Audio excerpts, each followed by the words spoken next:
Right, So, hold on again. Let's start from the start. Right, so you're telling me there was just go for that again about the bench warrant. So it's not showing that there was any bench warrant until yesterday. so on your timeline, okay, where they, write hearings, etc., etc., I have got a first hearing on the 6th of June. Then I have got a second hearing on the 9th of July, which was a plea hearing. And what 6th of June, what year? 6th of June, what year? 6th of June, 2024. Right, okay. And then what's the next thing on the timeline? Yeah, and then the next thing on the timeline is the 9th of July, 2024. And then they've got an unscheduled warrant for the arrest. So has that warrant been outstanding for a year? Yep. Is that what we're saying here, Michael? I believe so. The thing is, I don't agree a warrant exists because I've requested under Criminal Procedural 13.52 and Magistrates Courts Act 125 Delta that I need sight of this warrant and I need sight of the valid court order. Right. And this has been ignored since day dot. It took me weeks and weeks and weeks to get the judge's name.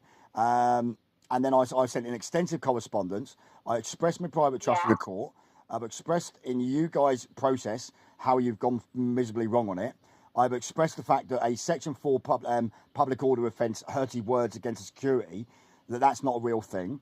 That the security, I supplied the relevant legislation that the criminal activity happened was the unidentified security. There's been, you guys haven't satisfied mens rea or actus rea or any of your basic criteria to come at me. Okay, so when you say you guys, who do you mean by you guys? Well, you're fraudulent. You're fraudulent. In South Wales. Well, you're fraudulent court. Okay, so that's not my court. Okay, because I'm just I'm a support officer working in the call centre in South Wales. Okay, so with all this grievance going on that you've got with different issues that you've been dealt.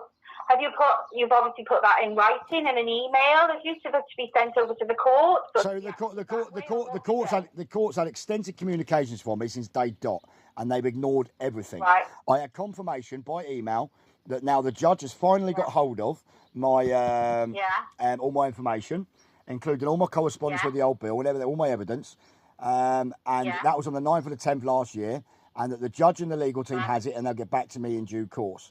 That due course never happened. And I've chased it up again since then, multiple times, and I'm just palmed off.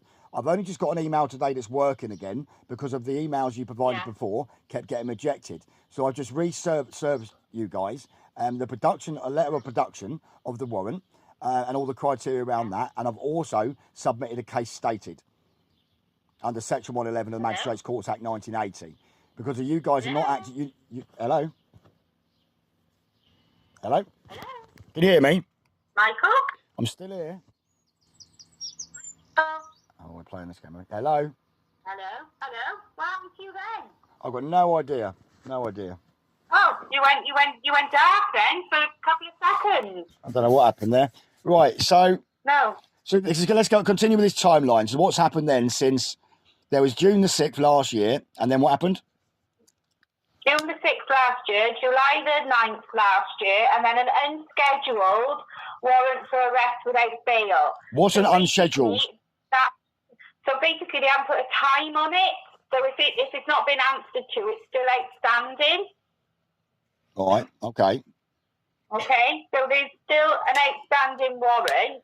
But what concerns me is all your queries and questions you've got.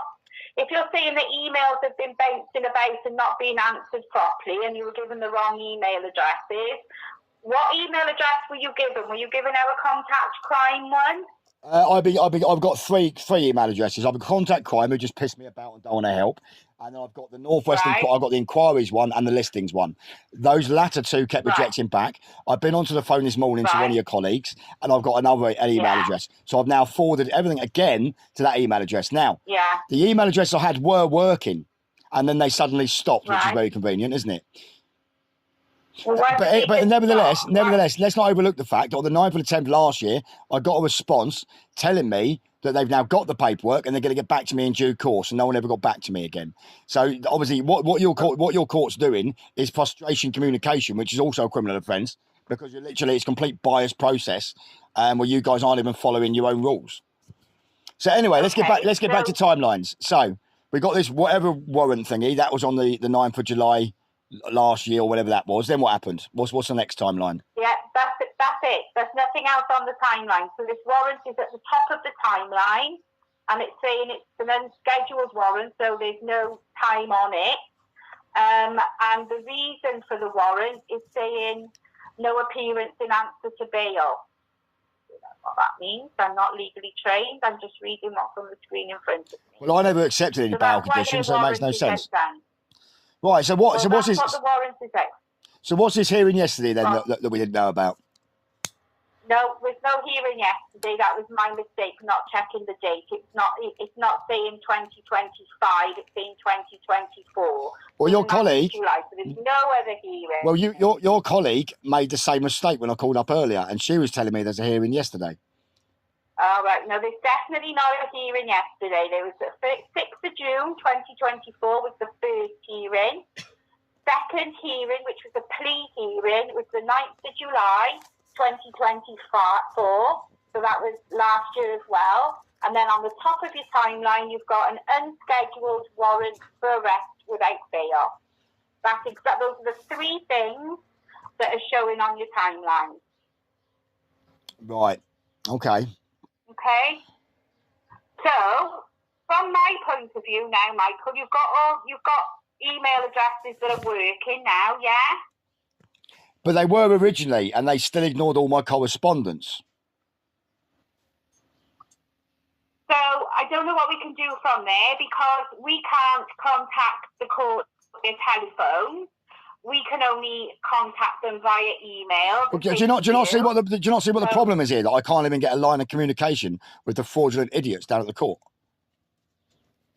Well, I understand your frustration. Put it that way.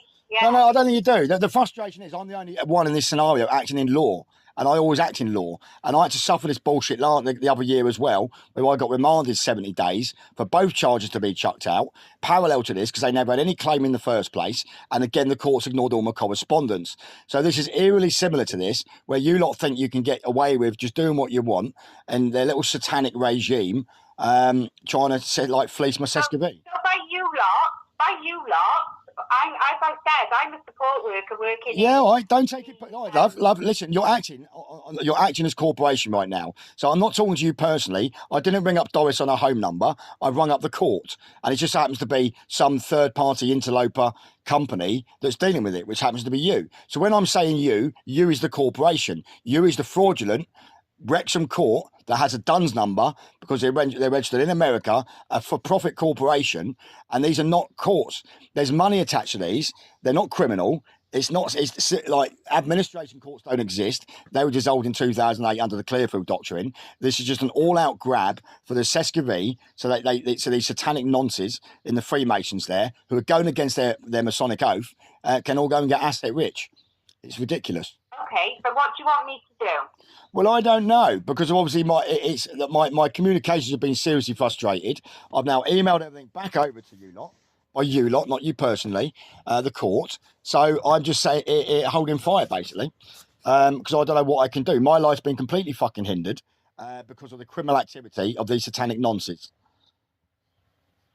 Okay. So, again, what would you like me to do? You tell me. I'd like someone sensible to pick up the paperwork and get rid of this poxy warrant that's completely unlawful. Well, the only people that can do that is the court, and you've made ways to do that by emailing in and getting those emails over to the court. Well, the only way I want to deal with this court, the only way I want to deal with this court, I want it pushed out the area, out of Cheshire, out of Wrexham, and I need it pushed to a more impartial area where I can actually go and present my evidence to the judge, and it'll be thrown out in less than 30 seconds. So have you made that clear in your emails as well, that that's something you want to request? At the moment, what you've got on my emails is I want production of the warrant, and I need all the criteria met for it to be even slightly legitimate. Okay, and did you state that in your emails as something that they could look into do? I've stated lots of things in the email. Got all the literature's come over. Okay, that's fine then. So obviously the support workers that are working on the email will receive that, and they would forward it. If it comes to us at fine.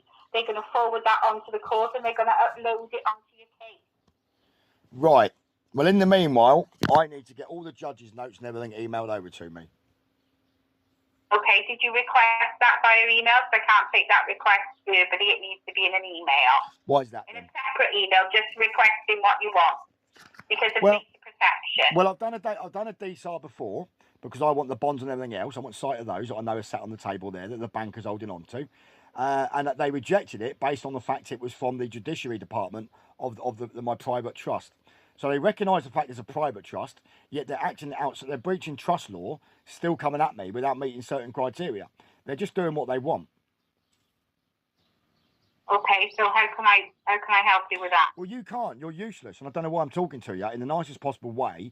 I need a conversation with someone legally trained at the fraudulent court who's willing to be held accountable. So if you sought legal advice, if you want somebody legally trained, but you thought... Well, I don't need legal advice. I know the exact corruption going on. I know that all your legal crap's... I'm just not interested in it. I operate from a private trust outside the UK jurisdiction under natural law and God's law. Period. I'm not interested in entertaining any of your crap. It's all nonsense. So I think we're just going around in circles now, Michael, aren't we? I don't understand how I can help you anymore. You've emailed, you've done your bit. I can't do anything about the courts answering those emails. That's out of my hands. So how do I get a sensible conversation with a sensible person in a position of authority in you guys' fraudulent system that can actually do stuff and not just regurgitate? I don't know. You could request that from the court, maybe? Well, that would mean they got to correspond with me and communicate with me. My only time I can get hold of someone is on this stupid phone number. So how do you propose I do this? Well, you can only do it via email, can't you? And then you have to wait for them to respond to you. There is no other way of doing it. But everything's been ignored. Or get legal advice and ask a solicitor. Why would I go and get... Why do I need legal advice? You guys aren't even following the law. Not mine legal. Well, I don't know how I can help you. I'm very versed in legal and very versed in law, and this is the problem you idiots have got, because you guys don't seem to be. You're coming at me. Don't call me an idiot. I'm not an idiot, so please don't call me an idiot. I said you idiot. So if you remember, don't listen. Let's not get all personal and touchy. I'm not being derogatory to you, so don't be derogatory to me. And if you continue, I will end the call. As we established, you is the corporation. You is the fraudulent courts. Idiot is a legal term. Look it up. I'm speaking to you politely. I'm trying to answer your questions, and if that isn't good enough for you, I don't know what else I can do. Right, how do I get a conversation with someone legally trained? By legally trained, who do you mean? Someone there that knows what they're talking about. Well, there is nobody legally trained in the HMCTS. So in Her Majesty's Court, and that's because it's a fraudulent system. What do you mean there's no one legally trained? Oh, Michael. Goodbye. Have a nice... Knobhead.